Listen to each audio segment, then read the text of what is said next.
السلام علیکم ورحمۃ اللہ وبرکاتہ۔ بسم اللہ الرحمن الرحیم۔ ریاکاری قرآنی آیت۔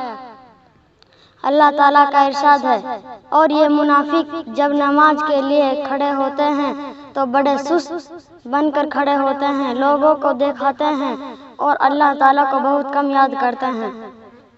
اللہ تعالیٰ کا ارشاد ہے، ایسے نمازیوں کے لیے بڑی خرابی ہے جو اپنی نماز سے غافل ہیں، جو ایسے ہیں کہ جب نماز پڑھتے ہیں تو دکھلاوا کرتے ہیں۔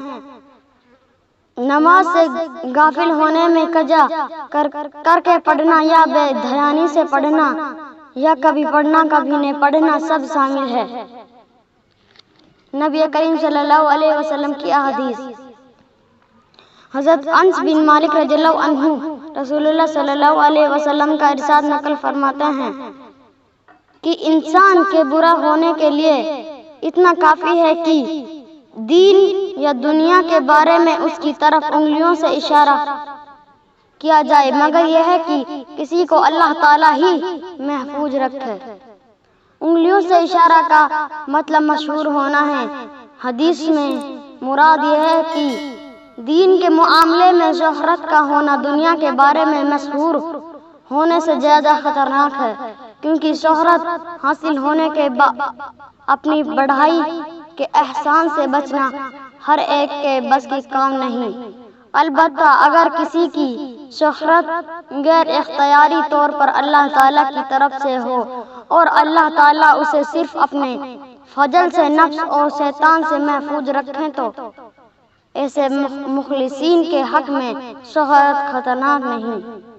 حضرت عمر بن خطاب رضی اللہ عنہ سے روایت ہے کہ وہ ایک دن مسجد نبوی تشریف لے گئے تو دیکھا حضرت معاذ بن جبل رضی اللہ عنہ نبی کریم صلی اللہ علیہ وسلم کی قبر مبارک کے پاس بیٹھے رو رہے ہیں۔ حضرت عمر رضی اللہ عنہ نے پوچھا، کیوں رو رہے ہیں؟ انہوں نے کہا، مجھے ایک بات کی وجہ سے رونا آ رہا ہے جو میں نے رسول اللہ صلی اللہ علیہ وسلم سے سنی تھی۔ آپ صلی اللہ علیہ وسلم نے ارشاد فرمایا تھا، تھوڑا سا دکھلاوا بھی شرک ہے، اور جس آدمی نے اللہ تعالیٰ کے کسی دوست سے دشمنی کی تو اس نے اللہ تعالیٰ کو جنگ کی دعوت دی، اور بے شک اللہ تعالیٰ ایسے لوگوں سے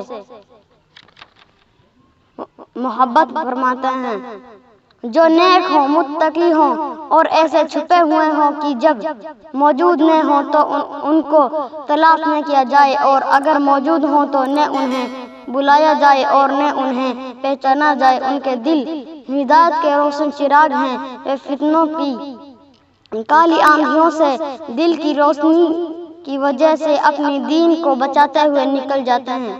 حضرت مالک رضی اللہ عنہ سے روایت ہے کہ رسول اللہ صلی اللہ علیہ وسلم نے ارشاد فرمایا، وہ دو بھوکے بھیڑیا جنہیں بکریوں کے ریوڑ میں چھوڑ دیا جائے، بکریوں کو اتنا نقصان نہیں پہنچاتے جتنا آدمی کے دین کو مال کی حرص اور بڑا بنانے کی چاہتے نقصان پہنچاتے ہیں۔